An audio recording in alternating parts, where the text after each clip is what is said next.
wararkii ugu dambeeyay dunida oo cali dhinaca dalashada tabashan qiimaha badan gaanka gaantirooda garoonkii diyaaradaha ee nidaamka Israa'iil ibn Gurion maanta Jimcaha uu xiran yahay isla markaana waxa la sheegay caawa in uu sii xidhnaado tobanaan diyaaradood ayaa joojiyay duulimaadadooda kuwa horey u sheegay in joojiyeen waxay sii adkeeyeen sii socodsiinta qorshaha ku aadan hakinta duulimaadyadooda Tel Aviv sida wararku ay sheegayaan waxa ay xaqiijisay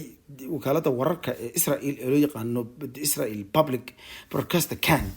in Ben Gurion International Airport la xiray ayagoo sheegay in intii shalay galab lagu soo weerarayay gantaalaha lana arkay in gantaalo kale ay ku soo socdaan ay sii xidhnaa doonaan garoonka qayb ka mid kooxda Xuuthiyiinta ayaa sheegay in ay sii wadi doonaan hanaanka afyeenka u hadla kooxdaasi Yaxya Sare ayaa ka digay in garoonka uu noqon doono battle ground ama meel lagu dagaalamo wuxuuna sheegay in ay sii wadi doonaan howlgalkooda iyo gantaalaha ay soo raacinayaan badda Carbeed badda Cas iyo Babul Mandab isagoo ka hadlayay tafasiil ka bixinayay sida ay muhiimada ugu tahay inay beegsadaan Israa'iil ayuu sheegay inay tani tahay waajibaad ay gorsii horeysay ay isku dhaarsadeen isla markaana ay qaateen waxay u egtahay qorshuhu mid aad u ballaaran ay yiraahdeen oo marmarka u dambeysay ay ku raadinayaan hanaan ay ku joojiyaan xasuuqa iyo dadka reer Falastiin ee la gaajaysiinay isla kan la gabawaray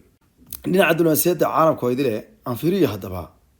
warar kale iyo wacaalo aad u xooggan oo ku saabsan waxa hortaagan nabadda Ruushka waa run madaxweynaha dalka Mareykanka Trump ma uusan fahmin inta ay qodan tahay colaadda u dhaxaysa Ukraine iyo Russia waa colaad ay ku dhinteen ku dhawaad 1 milyan oo qof sida la aaminsan yahay waa colaad ku aadan mid istiraatijiyadeed iyo mid juqraafiyadeed iyo mid waxa loo yaqaan geopolitics oo aad iyo aad Trump markii uu lahaa xabadda iyo iska horimaadka waxaan ku joojinayaa muddo yar oo kooban madaxa wuxuu aaminsanaa ama uu gabadha ismoodsiinayay sida dhabta ah arrimahan aysan u ahayn kuwa sahlan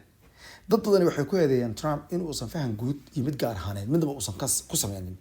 waayo waxa uu inta badan isticmaalaa istiraatiijiyada gobolka fuulka ah laakiin si qadiyadan oo kale waxay u baahneed ayaa leeyahay inuu kala tashado dadka tuweynta iyo xeelarayaasha inta badan la socday Ruushka iyo utunta la kala dhaxligay Ukraine iyo sidoo kale utunta dhaxta la Mareykanka iyo Ruushka laftiisa oo aan si fudud isku aaminaynin inay labada dhinac aysan si fudud isku aaminaynin waa arrin ugu tilmaamay mid gabi ahaanba baa leeydi ay noqon karaysay ama noqon lahayd baa leeydi mid uu Trump inuu fahmay yahay markii uu lahaa dagaalka hal asbuuc ayaan ku soo gabagabeynaya ku dhameynaya waxa uu u haystay in arrintan tahay sidii wax iska ciyaar hadeertan wuxuu aaminsan yahay in wada hadallada ka soconaya magaalada Istanbul aysan guuleysadooyin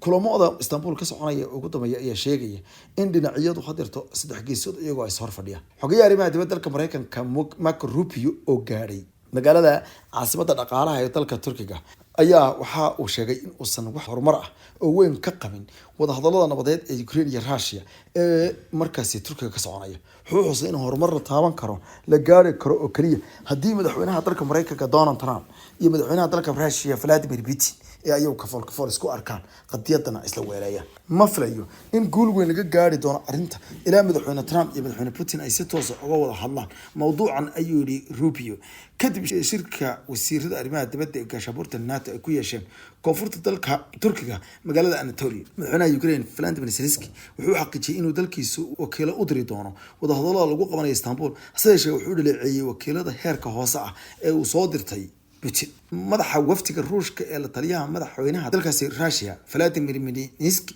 ayaa sheegay in kooxda Kremlinka ay leeyihiin xirfadaha lagama maarmaanka si ay uga qayb qaataan wada hadal waxa la doonayay in madaxweynaha dalka Russia uu soo diray wasiiradiisa gaashaandhigga iyo kiisa arrimaha dibadda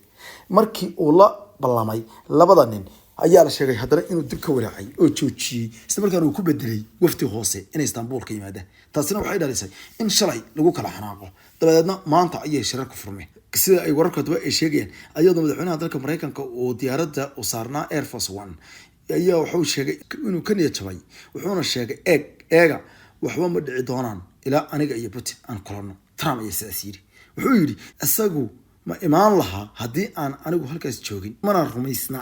in wax dhici karaan ayuu yiri haddaan anigu joogin haddii aad jeceshahay ama aad jeclayn ilaa aan annaga labadeena aan is aragno laakiin waa in aan arrintan xal u helnaa sababtoo ah dad aad u badan ayaa dhimanaya ayuu yiri Trump wuxuu sheegay in labadooda ay haddii ay arkaan ay gabi ahaanba arrintu hagaagi lahayd Trump wuxuu sheegay inuu ka qayb geli doono wada hadallada Turkiga maalinta Jimcaha haddii ay ku habboon tahay hase yeeshee markii dambe wuxuu sheegay inuu ay u badan tahay inuu dib ugu laabto doono Washington wufuud ka kala socday Turkiga, Mareykanka, Ukraine iyo Russia ayaa lagu waday inay ku kulmaan magaalada Istanbul maalintii Khamiista ahayd, taasoo noqon lahayd wada hadallo kafool ugu horeeyay ee Ruushka iyo Ukraine dhexmara tan iyo sanadkii 2022 ilaa fiidkii Khamiistii waqtigii uu soo galayay Jimco. rasmi ahaan lama shaacin warar sheegaya in kulanka laga yaabo in uu dhaco, laakiinse maanta oo Jimco ayaa ugu dambeyntii la soo horfariistay. Vladimir Putin ayaa soo jeediyay in wada hadallo toos ah lagu qabto magaalada Istanbul 15 May kadib markii hogaamiyaasha Yurub ay ku baaqeen xabad joojin 30 maalmood oo shuruud la'aan. madaxweynaha Ukraine Vladimir Zelensky ayaa ku yeeray in Putin uu la kulmo si kafool, laakiin Khamiistii Kremlin-ka ayaa sheegay in madaxweyne Putin uusan ka mid ahayn saraakiisha safraysa. kadib kulan gaar ah uu la yeeshay madaxweynaha dalka Turkiga Erdogan magaalada Ankara, Zelensky wuxuu ku eedeeyay Moscow in ixtiraam darro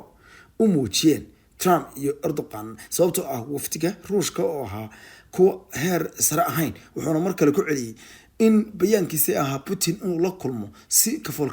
oo shakhsi ah ay tahay lagama maarmaan. waqti ma jiro, ajenda ma jiro, wafti heer sare ahna ma jiro. waa ixtiraam darro shakhsi ah oo loo geystay Erdogan iyo Trump iyo Zelensky oo doonayay inuu isku soo feeyo tuweynta waaweyn ayagu ku wada hadlaya wadankiisa masiirkiisa.